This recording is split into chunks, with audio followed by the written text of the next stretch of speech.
and you can see a village transform. So when we were kids, Papa took us to Nimrana and we'd gone there on a picnic and we got attacked by bees. I think my dad got like 25 or something. Wow. I got. My mother like covered me with a blanket. Acha. I got 9 or something. She was protective. That's good.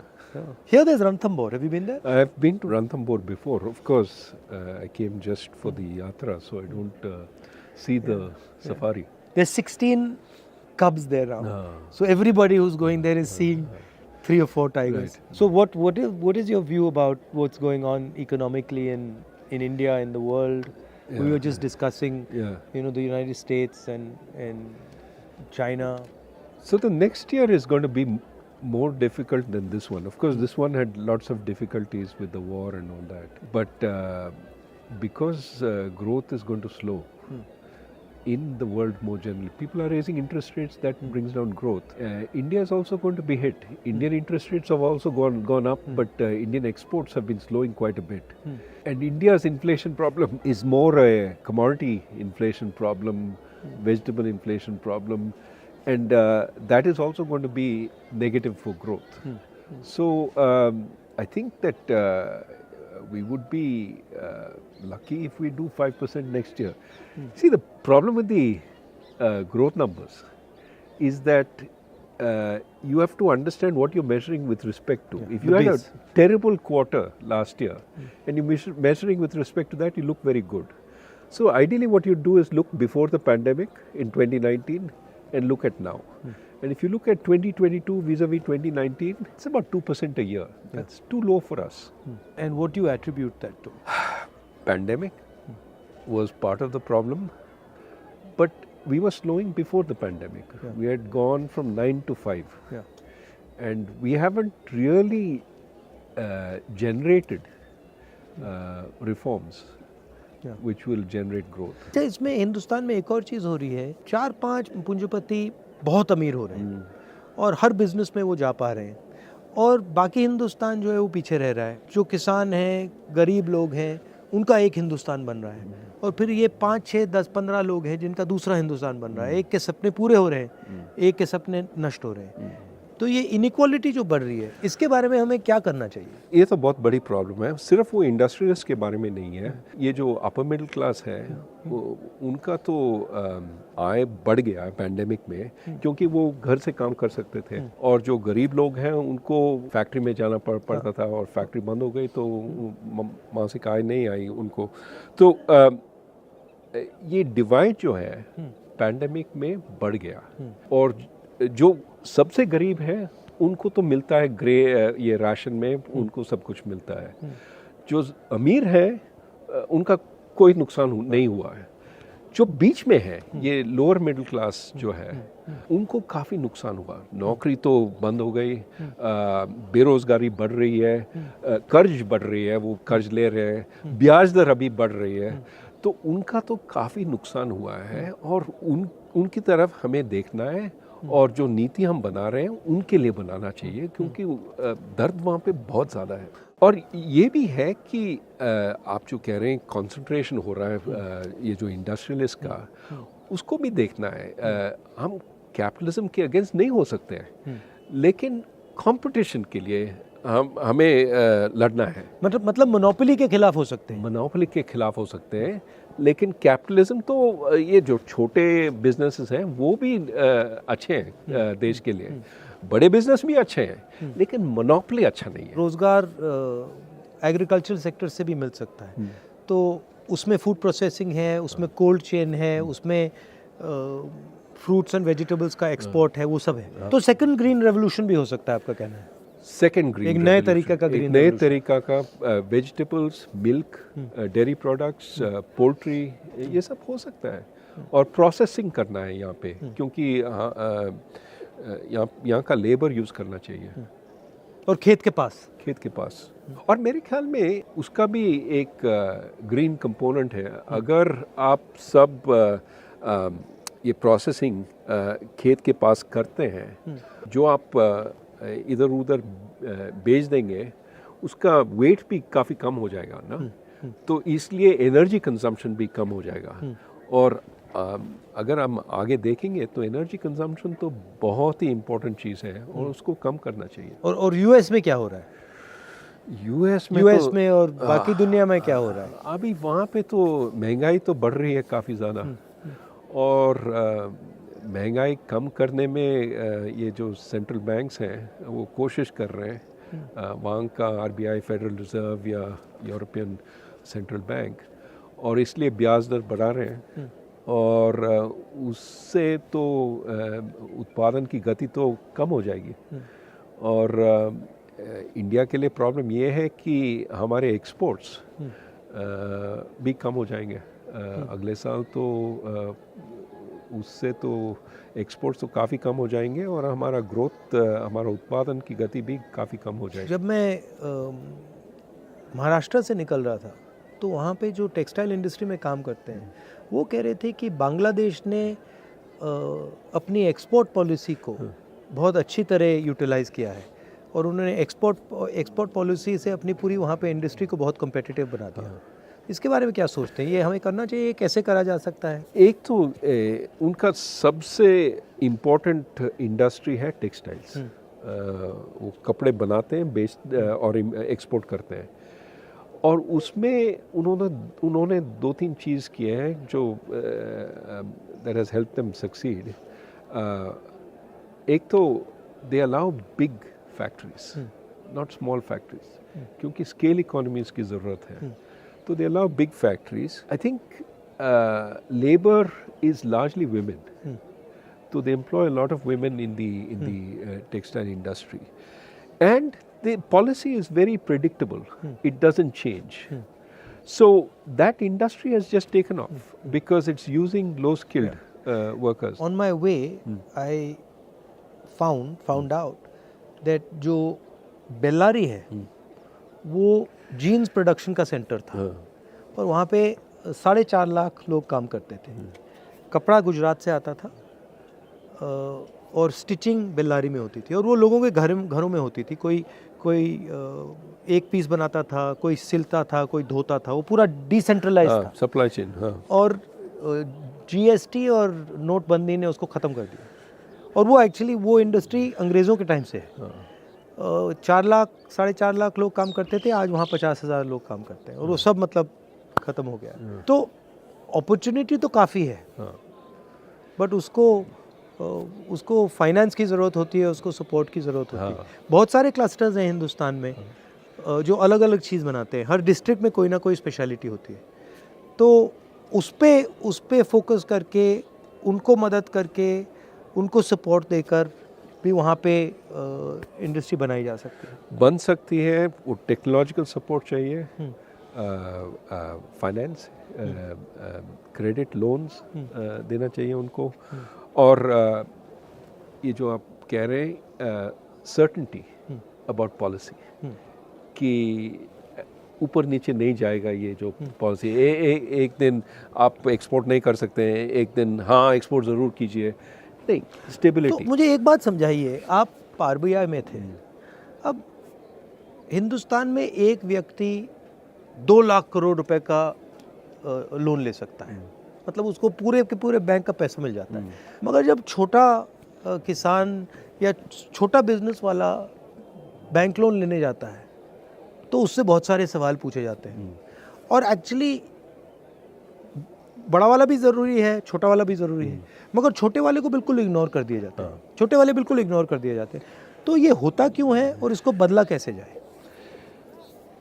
अभी बदल सकते हैं, और ये जो आप पहले कह रहे थे इंफॉर्मेशन, ये जो छोटे जो बिजनेसेस हैं उनका तो एक वो तो बेचते हैं और एक रेवेन्यू स्ट्रीम है, उनका सेल्स है। अगर वो सेल्स अगर बैंक को मालूम पड़ता है कि ये जो सेल्स काफ़ी स्टेबल है, काफ़ी बढ़ रहे हैं, तो वो ऋण दे सकते हैं, they can lend, but we need that information to be collected and to made available. वो हो रहा है अभी।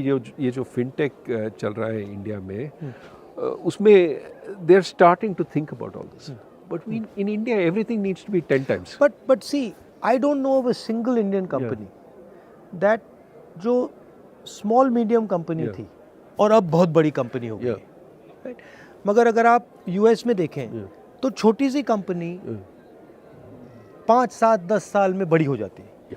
तो ये जो ये हिंदुस्तान में क्यों नहीं होता? You're absolutely right. Too many of our small firms don't grow big. They die or they stay stop. So why is that not happening? That is needed. You need a path to grow. So here's the problem. They get used to some of the benefits of staying small. वो inspector नहीं आता है, आप GST आप taxes नहीं देंगे तो कोई आपको ट्रबल नहीं करेगा. तो they stay under the radar screen of the government instead of being helped by the government. What you need is, ठीक है, you stay under the radar screen until you get a business which works. But then once you start growing, I'm going to look at you, but I'm going to help you. I'm not going to just tax you. I'm not going to just make your life miserable with... We need that situation, right? So many of these small businesses get benefits. Now, as soon as they become bigger, we take away those benefits. Right. So there's no incentive to grow bigger. Why not instead say, okay, if you grow bigger, you will have these benefits for 5 years. Yeah. Then they will come off. Yeah. But then by that time you're so big, you don't care. Right. So can we do things like that? So you're saying that to make a transition from a small business to a big business in India, there's a huge cost that has to be sort of managed. Absolutely. Absolutely. Today and the cost is rent seeking in some way. Today it is largely rent seeking. Exactly. You see how many firms are stuck at 10 workers or 20 workers, because that's when the regulations start kicking in. I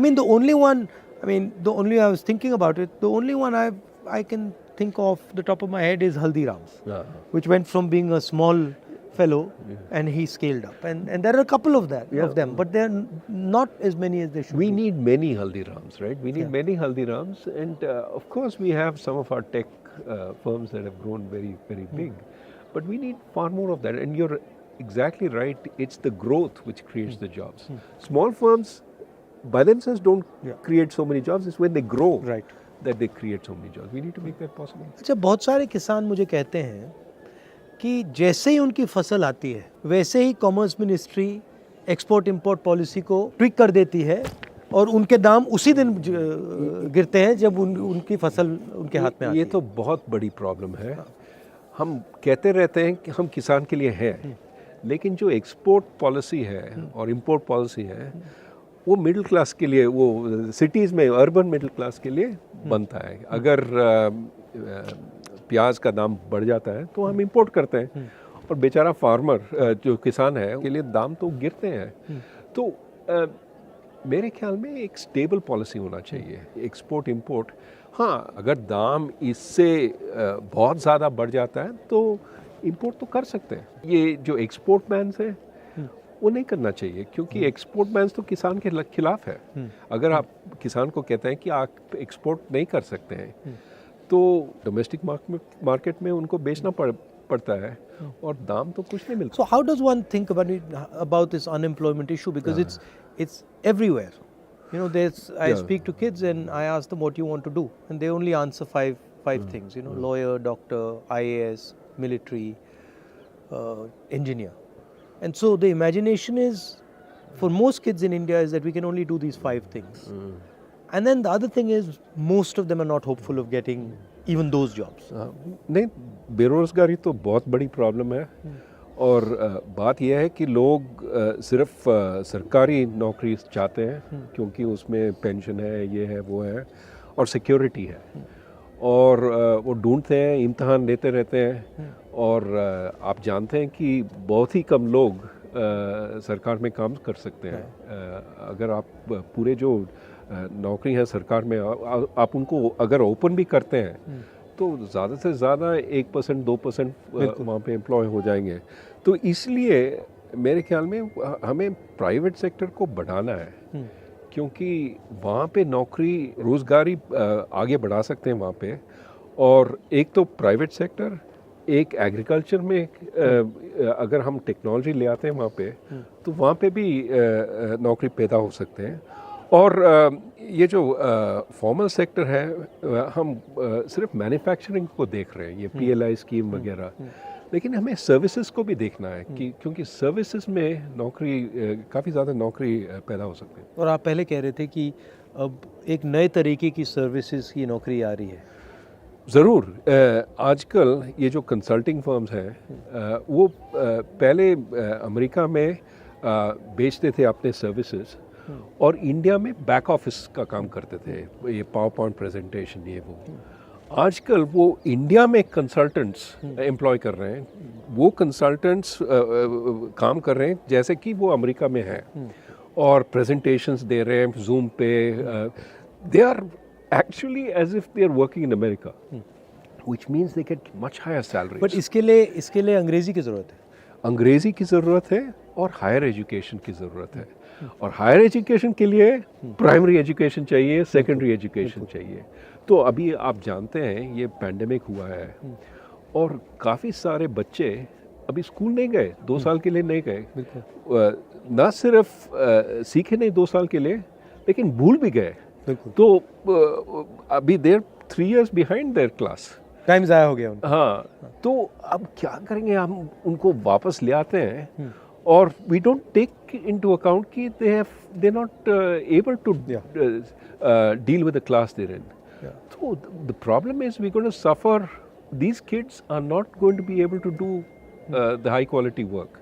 So we have to pay a lot more attention to education. One of the things that I'm noticing while I'm walking is what's being done to the small and medium businesses in this country. And the backbone of employment in the country, and all of them are complaining, and they're complaining of an unfair GST, they're complaining of course of demonetization, COVID, but they're also complaining of no support for small businesses, and most of them can't ever imagine transforming from a small business to a big business. That just, it's not even in their mind. Like I asked them, so do you see yourself actually scaling up? And they're like, well, no, that's impossible.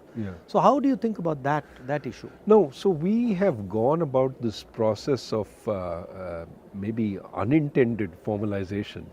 Demonetization forced a lot of companies that were informal to go out of business. GST is forcing a lot of small companies that earlier didn't pay significant taxes. Now it's forcing them to pay taxes, and they're uncompetitive if they start paying taxes. So this dual economy is being shut down.